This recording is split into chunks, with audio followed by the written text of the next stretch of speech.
Welcome to the Everything Cancer podcast. This podcast is intended for survivors, those who love them, healthcare providers, and leaders of cancer support organizations. Our guests offer insight into the honest survivor experience, how challenges are met head-on, and where blessings are discovered. We cover effective self-advocacy on the bumpy road of cancer survivorship from the moment of diagnosis on. We talk about rekindling intimacy when cancer has changed your world. We are given behind the scenes insight into cancer care because understanding it better empowers you to advocate for yourself more effectively. We hear from leaders of cancer support organizations about their resources and how to access them or those like them. The Everything Cancer podcast welcomes survivors who would like to share their journey and how they have met their challenges, providers who would like to share their empowering insight, and leaders of cancer support organizations who would like to share their stories and resources. We welcome support through sponsors, the Everything Cancer website, and our Patreon page. Please note, the information shared on the Everything Cancer podcast is not intended as medical advice.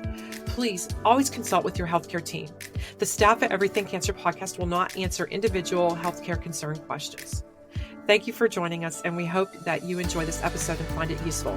Please do share it with other people if you think they'll benefit from it, and rate us on your favorite podcast platform. Thanks and take care.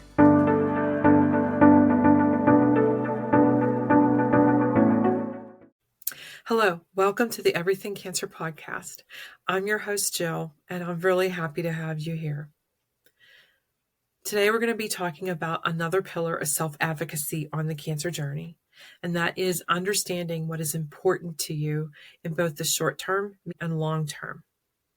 Understanding these factors will help you have discussions that are more effective with your provider, with your family members, with your caregivers, and with your loved ones. Having your symptoms well managed, being on a treatment schedule, whether that's maintenance or acute treatment, those can all impact things that you really want to engage in. And so understanding what your long-term and your short-term goals are helpful in your discussions with all these people, your providers included. Some examples of some short-term goals are being able to go on a family vacation in a month or so. You want to make sure you feel your best for that. So ensure that your provider is aware of what your plans are and how important this is to you. If you are currently receiving treatment and you might find that how you don't feel so hot or your treatment dates are going to intersect with your family time away, then it's important to discuss that with your provider. I do want to stress that you do not want to be changing your treatment times or dates often. It is very important to stay aligned with the schedule that was found to be optimal during clinical trials. But it is also important to enjoy life. It is important to spend time with those that you love.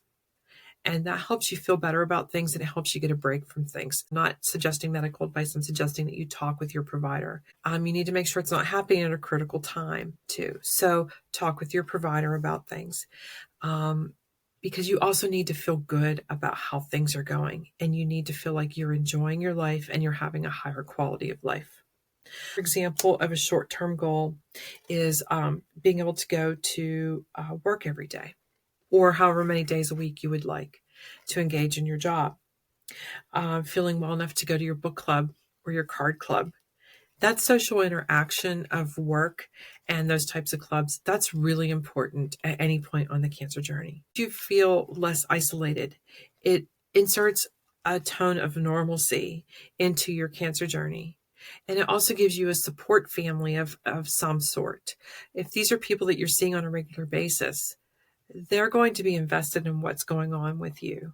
And having that around you is really important. We've talked before about support groups being important because the shared experience is important. And these social interactions are too. So talk with the people that can impact how you're able to show up at these things, and let them know what's happening, that you're not able to show up, so that you and your provider can have a discussion, or you and your family members, if that's what's getting in the way, can have a discussion about you getting there, because these quality of life things are important for you to do. Another example of a short-term thing is maybe completing a major project for work that's really important to you.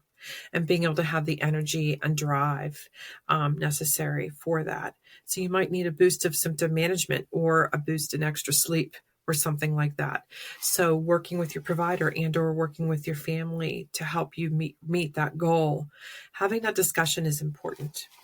Some examples of long-term goals might be feeling well enough for a child's wedding next year or a grandchild's wedding. Seeing your youngest child or oldest child off to prom next year, getting yourself together for that.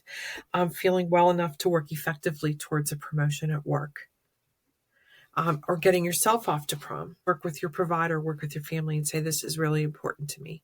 If you write these things down and you have them, and then you include them on your next steps that are also in your journal, and then write down talking points about these. So you have your thought, your goal of what's important to you. Then you may have some talking points surrounding that. That's going to help you have these discussions. So journaling in a notebook in your phone is great, as long as you're writing it down and you can think through it. If you happen to buy Cancer Journey Guide and Journals, Empowerment in Diagnosis, Treatment, and Beyond from Amazon, the section that talks about assessing and reassessing what is important to you is on page 33. The area to write down what is important to you starts on page 169. And the area of the journals to write down your talking points starts on page 185. So there's a set of journals devoted to each type of activity in the Cancer Journey Guide and Journals to help you stay organized with all of this. Another important point to discuss with this is that what's important to you, what is a priority to you, is dynamic. Life changes, you change. Your family changes, your priorities are going to change. And that's fine as long as you acknowledge that and write them down. And don't let your family members give you a hard time about you changing your mind. You are the person walking in your shoes. So be okay with being dynamic. Be okay with these changing. Just write them down so they can factor easily into your conversations and you can speak strongly and well to them. I hope that you found this episode useful to you. I know that this type of discussion has been very useful to other people. I've witnessed it myself. So give it a shot. And I would love to hear your thoughts about this episode. Short and sweet, but making a difference. Thank you for being here. Thank you for joining us on this episode of the Everything Cancer podcast. We hope you found the conversation as insightful and as inspiring as we did. Remember, all the details about our guests, including their contact information and links to resources they've shared on their websites, will be included in the show notes. If you've enjoyed this episode, please consider supporting us by visiting our website, checking out our Patreon page, or becoming a sponsor. Your support helps us to continue to bring you these important discussions. Don't forget to subscribe to the Everything Cancer podcast on your favorite platform and follow us on social media.